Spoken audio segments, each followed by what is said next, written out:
Hi all, ಇದು Friday mini log ಆಗಿರುತ್ತೆ. ನಾನಿವತ್ತು ಕರ್ಬೂಜದ ಹಣ್ಣು ಮತ್ತು ಮಾವಿನ ಹಣ್ಣು ಯೂಸ್ ಮಾಡಿಕೊಂಡು ಜ್ಯೂಸ್ ಮಾಡ್ಕೊತಾ ಇದ್ದೀನಿ. ನನಗೆ ಹಣ್ಣೆಲ್ಲ ತಿನ್ನೋದಕ್ಕೆ ಅಷ್ಟು ಇಷ್ಟ ಆಗಲ್ಲ. ಈ ಥರ ಜ್ಯೂಸಸ್ ಆದರೆ ಒಂದು ಸ್ವಲ್ಪ ಹೋಗ್ತಾ ಬರ್ತಾ ನಾನು ಅಲ್ಲಲ್ಲೇ ಕುಡ್ಕೊತಾ ಇರ್ತೀನಿ. ಹಾಗಾಗಿ ಹಣ್ಣಿತ್ತಲ್ಲ, ಸೊ ಮಾಡ್ಕೊಂಬಿಡೋಣ ಅಂಥೇಳಿ ಮಾಡ್ಕೊತಾ ಇದ್ದೀನಿ.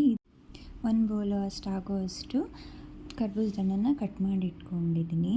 ಮತ್ತು ನಾನು ಒಂದು ಮಾವಿನ ಹಣ್ಣು ತೊಗೊಂಡಿದ್ದೀನಿ. ಇದಕ್ಕೆ ನಾನಿವಾಗ ಹಾಲು ಮತ್ತು ಶುಗರೆಲ್ಲ ಮಿಕ್ಸ್ ಮಾಡ್ತಾ ಇಲ್ಲ, ಅದೆರಡು ಹಾಕ್ಕೊಂಡು ರುಬ್ಕೊತಾ ಇದ್ದೀನಿ. ಜಸ್ಟ್ ರುಬ್ಕೊಂಡು ಅದನ್ನು ಒಂದು ಜಾರ್ಗೆ ಹಾಕ್ಕೊಂಡು ಇಟ್ಕೊಂಡ್ಬಿಡ್ತೀನಿ ಅಷ್ಟೇ.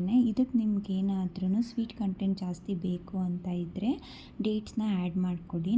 ನನಗೆ ಅಷ್ಟೊಂದೇನು ಸ್ವೀಟ್ ಇಷ್ಟ ಆಗಲ್ಲ, ಇಷ್ಟರಲ್ಲೇ ಸ್ವೀಟ್ ಇರುತ್ತೆ, ನನಗಿದೇ ಸಾಕು. ಅದಕ್ಕೆ ಸ್ವಲ್ಪ ನಾನು ಗಾರ್ನಿಷಿಗೆ ಅಂಥೇಳಿ ಪಿಸ್ತಾ ಮತ್ತು ಬಾದಾಮಿನ ಹಾಕ್ಕೊಂಡಿದ್ದೀನಿ.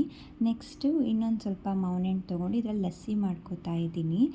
1/2 ಕಪ್ ಆಫ್ ಮಾವಿನ ಹಣ್ಣು, ಇದಕ್ಕೆ ಸ್ವಲ್ಪ 2 ಟೇಬಲ್ ಸ್ಪೂನ್ ಆಗುವಷ್ಟು ಕಲ್ಸಕ್ಕರೆನ ಆ್ಯಡ್ ಮಾಡ್ಕೊಂಡಿದ್ದೀನಿ. 2 ಟೇಬಲ್ ಸ್ಪೂನ್ ಮೊಸರನ್ನ ಆ್ಯಡ್ ಮಾಡಿಕೊಂಡು ರುಬ್ಬಿಟ್ಕೊಂಡ್ರೆ ಆಯಿತು. ನಮ್ಗೆ ಲಸ್ಸಿ ಕೂಡ ರೆಡಿನೇ ಆಗೋಯಿತು. ರುಬ್ಬಿಟ್ಕೊಂಡಾದಮೇಲೆ ನಾನು ಇದನ್ನೊಂದು ಗ್ಲಾಸಿಗೆ 2 ಟೇಬಲ್ ಸ್ಪೂನ್ ಆಫ್ ಜ್ಯೂಸ್ ಹಾಕ್ಕೊತಾ ಇದ್ದೀನಿ. ಮತ್ತು ಗಾರ್ನಿಷಿಗೆ ಸ್ವಲ್ಪ ನೋಡೋಕ್ಕೆ ಚೆನ್ನಾಗಿರಲಿ ಅಂಥೇಳಿ 1 ಸ್ಪೂನ್ ಆಗೋಷ್ಟು ಮೊಸರನ್ನು ಕೂಡ ಮಿಡಲ್ ಆಫ್ ದ ಗ್ಲಾಸಲ್ಲಿ ಹಾಕ್ಕೊಂಡಿದ್ದೀನಿ. ಮತ್ತು ಇನ್ನೊಂದು ಲೇಯರ್ಗೆ ಜ್ಯೂಸ್ ಮಾಡ್ಕೊಂಡಿರ್ತೀವಲ್ಲ, ಅದನ್ನು ಫಿಲ್ ಮಾಡಿಕೊಂಡ್ರೆ ಆಯಿತು. ನಮಗೆ ಲಸ್ಸಿ ಕೂಡ ಇಲ್ಲಿ ರೆಡಿನೇ ಆಗೋಯಿತು.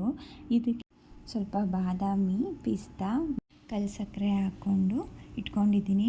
ಇದನ್ನು ಸ್ವಲ್ಪ ಹೊತ್ತು ನಾನು ಫ್ರಿಜ್ಜಿಗೆ ಎತ್ತಿಟ್ಬಿಟ್ಟೆ, ಒಂದು 2-3 ಅವರ್ಸು.